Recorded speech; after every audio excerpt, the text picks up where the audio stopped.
몸을 많이 움직여 더운 데다가 바람 하나 없고 햇볕까지 쨍쨍 내리쬐는 베란다에서 많은 양의 빨래까지 널려니 얼굴까지 빨개졌습니다. 여행 가기 전에 쓰러지겠네. 집안일을 마친 경진 씨, 차가운 물로 샤워를 했지만 몸의 열기는 쉽게 식지 않는데요. 시원한 주스를 병째 마시고 나니 좀 살 것 같습니다.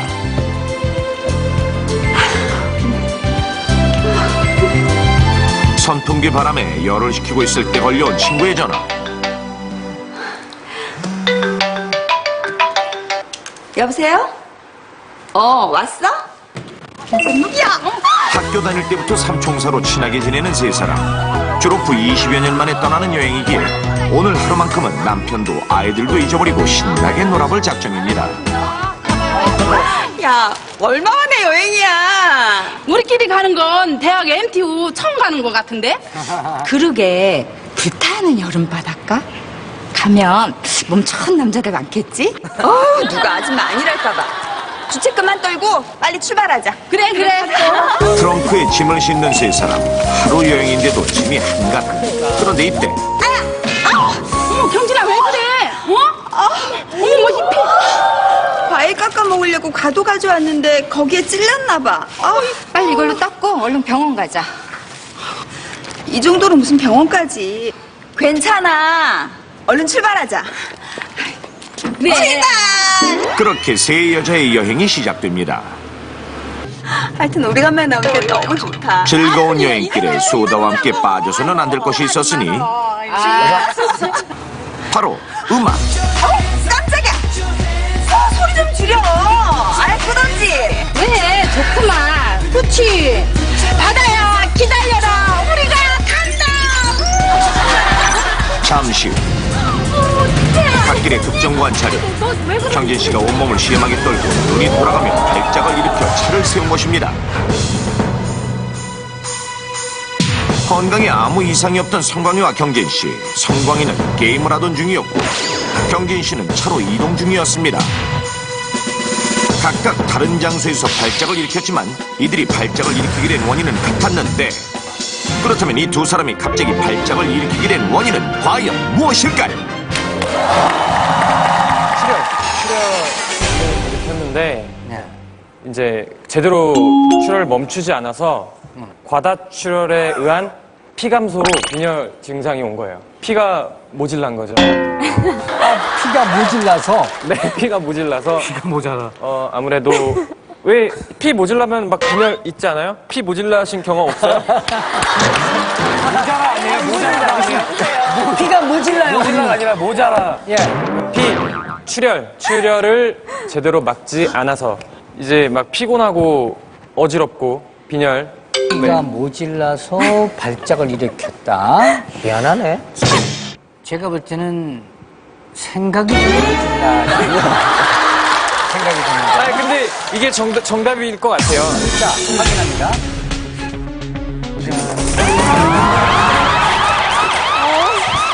직사광선은요 너무 오래 쳐다봤기 때문이에요.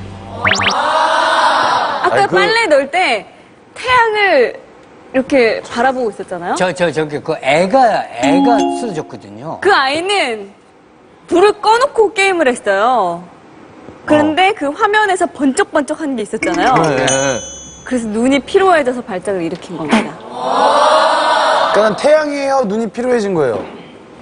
그래서 우리가 왜 밤에 이렇게 클럽 같은 데에서 오래 놀다 보면 발작 일으키는 경우 있잖아요. 저희는 잘 모르는 일이에요. 저희는 모르는 일이에요. 그 현란한 그 조명 이렇게 번쩍번쩍 하는 거 너무 많이 쳐다보면 안 돼요. 나 이 뒷모습 본 것 같아, 클럽에서. 스피커 앞에 계시는 분. 무릎 꿇고 저기 있었는데.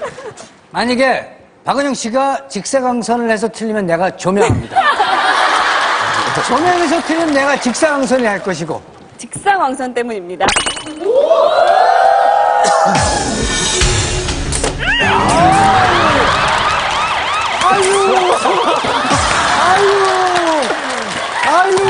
아니, 정답은 조명! 확인.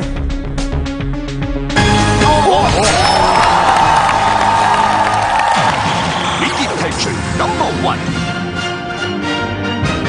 엄마가 잠들자 컴퓨터 게임을 하기 시작한 성광이. 평소 30분 이상 게임을 한 적이 없었지만 엄마가 잠든 틈을 타 2시간이 넘게 어두운 방에서 움직이지도 않은 채 게임에 집중했습니다. 그러다 현란한 화면이 계속해서 반복되자 현기증을 느꼈고 결국 발작을 일으키게 됩니다. 경진 씨의 경우에도 친구들과 함께 여행길에 올라 즐거운 시간을 보내던 중 긴 터널을 지나게 됐는데 어두운 터널에서 밝게 빛나는 조명이 반복적으로 번쩍거리자 어지럼증을 느끼는데 이어 갑자기 발작을 일으키게 된 겁니다. 자, 그렇다면 두 사람은 왜 갑자기 번쩍이는 빛을 보고 발작까지 일으키게 된 것일까요?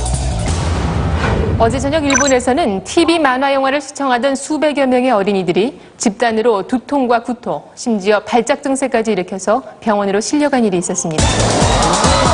여러분 혹시 기억하고 계십니까?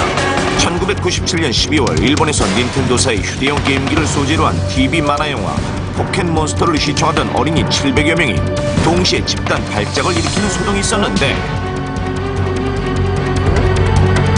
자, 이것이 바로 빠른 속도로 번쩍거리는 빛에 의한 발작, 즉 광화민성 발작입니다.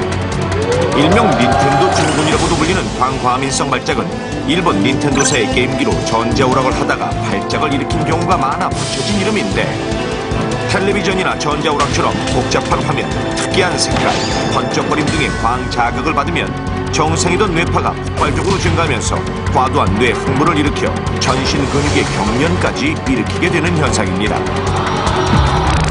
즉 번쩍거리는 빛이 눈으로 들어가면 망막에 상이 맺히게 되고 눈의 신경을 타고 뇌로 들어가서 보두 옆에 위치하고 있는 시각 피지를 자극하게 돼 순간적으로 발작을 일으키게 되는 것. 단 5초에서 10초 정도만 이런 광자극을 받더라도 발작을 일으키게 되고 건강한 사람의 경우에도 빛에 의한 자극을 받게 되면 갑자기 발작을 일으킬 수도 있다는 사실. 특정한 12에서 15Hz에 가까운 주파수가 발생할 때 잘 일어나며 보통 1초에 12에서 15의 주기로 전멸하는 강력한 광자극을 받았을 때 주로 나타난다고 보면 됩니다. 자, 바로 이 화면이 문제가 됐던 만화의 한 장면인데요. 발작의 위험성이 있으니 여기서 정지. 이렇게 빨강, 파랑, 노랑 등 원색적인 광선이 짧은 시간 동안 빠르게 전멸되는 후가광 영상기법이 발작을 일으키게 한 것입니다. 이런 광과민성 발작은 다음과 같은 때 발생하게 되는데 자, 지금 보시는 것과 같이 화면의 색이 화려하거나 빠른 속도로 깜빡이는 장면이 많은 경우 원색의 현란한 화면이나 화려한 조명이 반복적으로 번쩍이는 영상을 볼 경우에도 광과민성 발작을 일으킬 위험이 있다는 사실. 그래서 오랜 시간 게임을 즐기는 10에서 15세 사이의 청소년들에게서 광과민성 발작이 많이 발생하고 있습니다. 이뿐만 아니라 터널을 지날 때 반복적인 조명의 번쩍거림, 사이키 조명을 보았을 때도 광과민성 발작을 일으킬 수 있는데 놀라운 것은 자연광 또한 광과민성 발작을 일으키게 한다는 사실. 도로에서 태양이 가로수 사이로 사라졌다 나타났다 하는 현상 또한 1초에 15에서 20회 전멸하는 빛과 비슷한 자극을 주기 때문입니다. 우리나라에서도 1993년 1월에 게임을 하다 발작 증세를 보인 환자가 처음으로 발생했으며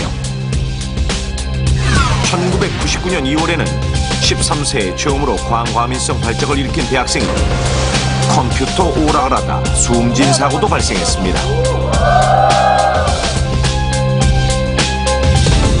그렇다면 반복적으로 번쩍거리는 빛이 사람의 뇌파에 얼마나 영향을 미칠까요? 제작진은 병원의 도움을 받아 광자극 뇌파 실험을 해봤습니다. 실험은 초등학생 2명, 중학생 2명, 성인 2명 총 6명을 대상으로 했습니다.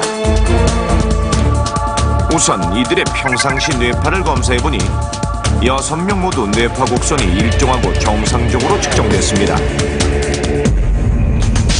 그 후 참가자들에게 10초에 3회에서 20회까지 전멸하는 빛을 단계별로 보여주면서 눈을 떴다 감았다를 3초 간격으로 반복하게 한 뒤 뇌파 측정을 해봤습니다. 성인들의 경우 깜빡이는 빛이 반복적으로 노출돼도 평상시 뇌파와 별다른 차이점을 보이지 않았습니다. 하지만 빛에 민감한